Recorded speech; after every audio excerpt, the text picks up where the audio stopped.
कामाख्यानगर उपखंड में अंत्योदय गृह योजना योग्य हिताधिकारी गृह बंटन। ढेंकानाल जिले में 8 गोटी ब्लॉक रे 1775 जन योग्य हिताधिकारी अंत्योदय गृह योजना घर बंटन करा जायछि।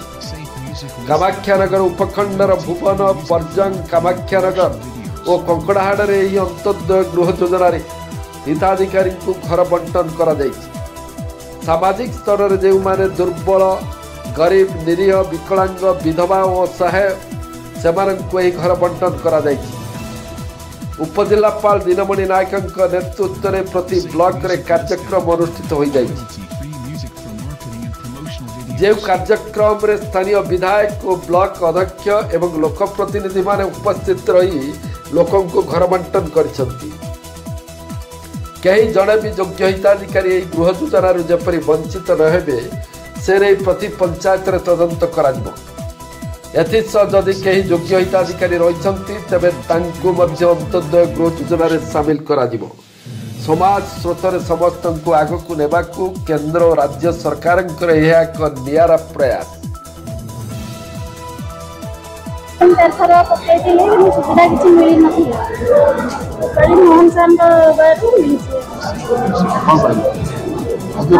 धन्यवाद घर पाइले केते खुशी बहुत खुशी केमते घर आकु रहते केमते घर रहे हम चार घर रहत भंगा चार घर ये पक्का घर रही।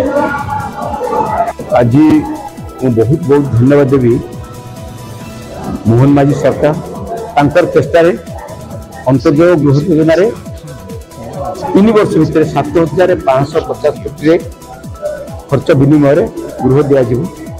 आज 282 जन को प्रथम किस्ती कामाख्यानगर में चिन्हित कराई एवं मु देखिली अति सुंदर भाव वास्तव में सरकार को इच्छा जहाँ ठीक चिन्हित होती एवं प्रकृत लोक जो माने विगत दिन में बाटबना जो ये गृह वंचित थे ये योजना समस्ते सामिल हेते भी मोहन भाई सर को बहुत बहुत धन्यवाद। सरकार अभिनव जे गरीब लोक मान किपर गृह पाइबे से आज कामाख्यानगर ब्लॉक तरफ आम महल अच्छा प्रिय मुख्य अतिथि आदरणीय विधायक कामाख्यानगर समस्त को जोरदार करुच्ची करताल दे स्वागत करवा आमर आदरणीय विधायक